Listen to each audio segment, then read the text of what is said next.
Phew, it's another week. People are going crazy. So usually I post episode ngelento weekend on Sundays when I can. But this time, nah, I'm doing it immediately. This has been on my mind for a minute now, and I just want to get it out there. Because here's the thing, I've been censoring my opinions, I've been packaging them. Yeah, that's over. That's over now. That's over. You're finally gonna hear how I truly feel because this is, it's weird. It's weird. So the top trending topic right now is the fact that certain influencers, social media influencers, promoted a job ad or something about a school that was calling on South Africans, young women, for overseas jobs to Russia. To Russia. And at the moment, the question on everyone's lips is who is to blame, really? Is it social media for the lack of policing around possible scams and crimes that occur through social media, or is it the influencers who promoted this scam knowingly or unknowingly? That's the question on everyone's lips. Okay, fine, let's play. Let's play this dirty game. Social media could stand to have a lot more protocols to prevent crimes. Okay? But guess what? Those people offer a platform for good or bad. It's up to people how they use that platform. It's up to people how they process the information that is uploaded on social media. It's up to people to filter that information. The socialites, the influencers, yeah, they could have done their due diligence. But here's my question. Here's the question that a lot of people are avoiding. When does personal responsibility come into play? When do we have that conversation? Who had the most to lose? Is it the billionaire sitting at home who has made a platform available, who loses or gains nothing when bad things happen on that platform? Is it that person who has a clientele base of the world, basically? That's who you want to blame. Who has the most to lose? I'm curious. Is it the person who was trying to make money? The influencer who promoted the product with the sole intent of making money? Who had the most to lose?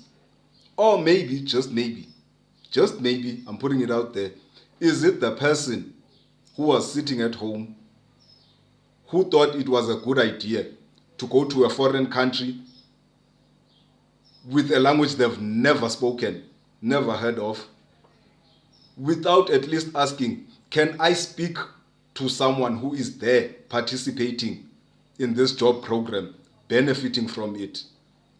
I have a few questions. Is there someone I can email to get further details?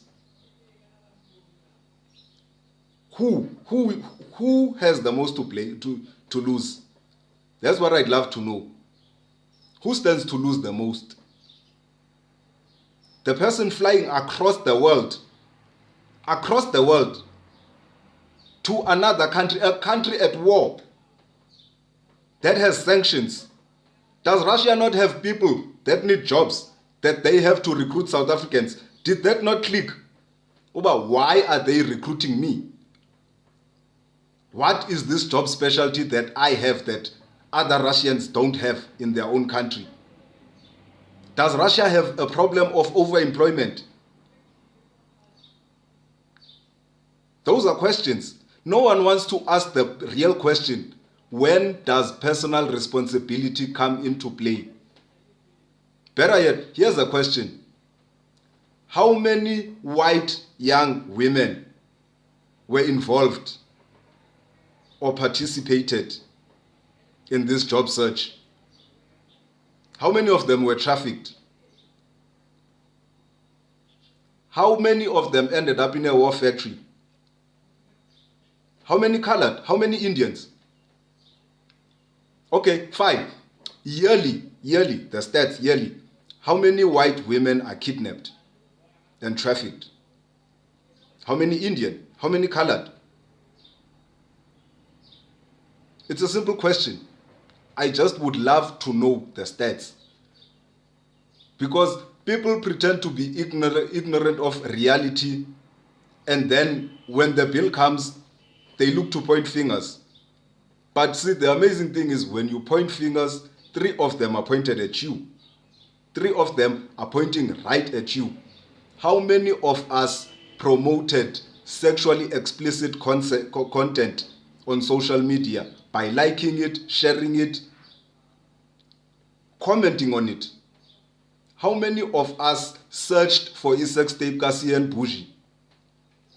How many of us promote sexually explicit content that perpetuates a perception about young black women from South Africa that they are sexual objects?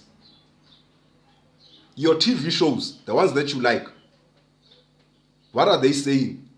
Your top celebrities, what are they saying? What are they saying? How many of you supported Uzodwa Wabantu?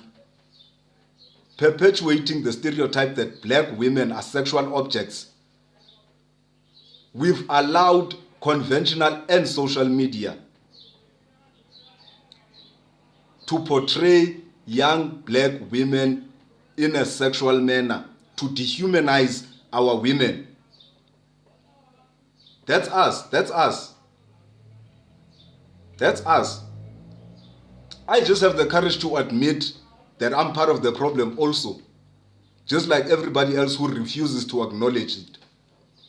That's us. Every time you click like on an underage girl wearing a school uniform that is sexually suggestive, dancing on TikTok, a trend that promotes sexual explicitness or suggests the sexualization of young black women. Every time you click on that, what are you saying? What are you saying? What's the message? Sex sells, right? Sex sells. Well, here's the price. Pay it. Here's the price. How many of us let our young daughters, 6-year-olds, dress in a manner that puts a target on them and then lets them go out there and play in the world? In this country where we know we have a problem of human trafficking. And then you're surprised when she reaches the age of 16 and she dresses in the same manner. But I am the problem for pointing it out. I'm the pervert for pointing it out. I am the problem. In a country where we let a person sit in the highest office at a time when they had been investigated for rape, RAPE. We let a sexual predator sit in the highest office. Someone who was famous for sexual scandals with young black women. That's the message we sent the world. Why are you surprised when your daughter turns 16 and she dresses in such a way that tells the world that what is more valuable to me is my flesh? I want to expose my flesh more than my mind. Why are we surprised? We've been promoting this agenda. What's your favorite music genre? What is your favorite music genre? Amapiano. Tell me how many music videos of Amapiano have no half-naked girls? Zero. No half-naked girls. That's the product we exported to the world. How many music videos of Amapiano have Indian women dancing in them? Colored women dancing in them? Black women. Black women, that's the product. That's what we said, that our women are products. We dehumanize them for the world, and when the bill comes, we're shocked. We've been screaming to the world that our women are not human beings, they are sexual objects. And when the world listens, we're shocked. We're shocked. Somehow it's a problem now. Your favorite TV shows, your favorite Instagram models, your favorite musicians, promoting the sexualization of young black women. And then we are surprised when we have problems like GBV. We are surprised when we have problems like the rape of underage girls. We are surprised when teachers sleep with high school students, exploit our young black women for sex. Listen, OnlyFans is slowly becoming a big market in South Africa. OnlyFans is becoming a market in South Africa. Porn is becoming a viable option for young South African women, because we've been saying through our behavior that they are sexual objects. Now the bill is here and people want to point fingers. We abandoned our morality. We are morally bankrupt and we refuse to accept it. We are so concerned with human rights. You have the right to walk around in a mall half naked. There are videos out there. You have the right to walk around in a mall half naked. Never mind basic decency. Never mind the law. Indecent exposure. Never mind that. Never mind personal responsibility. We are concerned with human rights, not human responsibilities. We approved underage abortion, legitimizing underage sex. And someone out there is going to say, what about women that were raped? What about young women that were raped? Don't you think that the law could have accommodated that? Made an exception with that? But it's okay. It's not your fault. It's Ian Bougie. It's not your fault. It's social media. Shift the blame. Keep shifting the blame. When young black women get kidnapped on the streets because they are a commodity, because you've been saying they are a commodity through the content that you promote, by liking it, by sharing it, by commenting on it, it's okay. Shift the blame. Shift the blame. When does personal responsibility come into play? When do we as a society say, maybe it's on us? Lira, Zamajobe, Thandisa Mazwai, your musical phenoms that shook the world. Miriam Makeba never exposed their bodies, but where are they? Where's their music? When are we promoting it? Because it's not sex. Sex sells, right? It's not sex, so we don't promote it. Your actresses, where's Nambita Mpumlwana today? She's a phenom. That woman can act, but where is she today? Uma Munandi died with nothing because we were busy objectifying young women instead of promoting actual talent. Your favorite celebrities are half naked most of the time.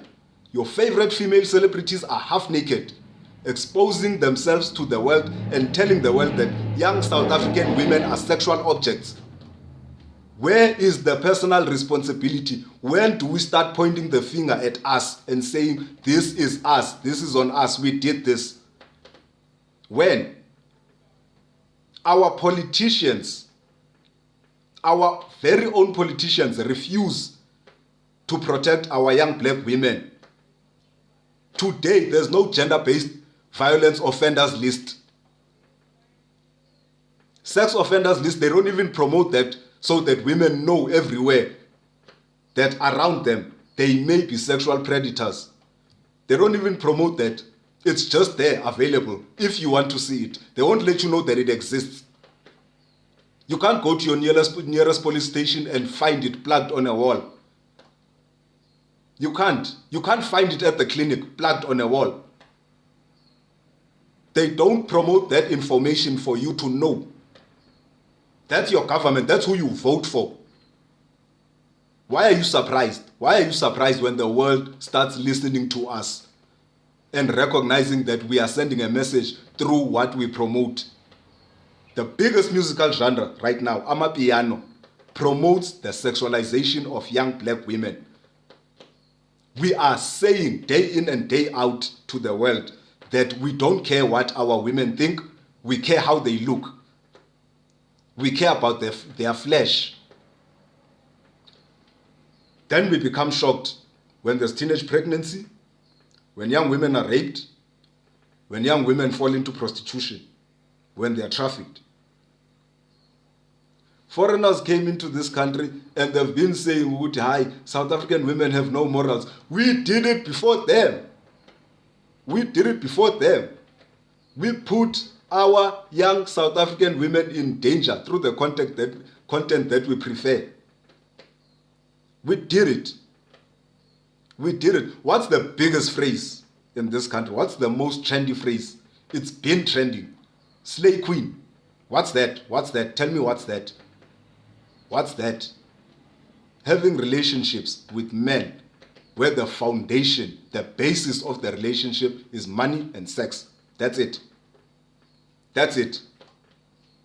That's the content we promote. So why are we surprised when the bill comes back? Why are we surprised when the bill comes back?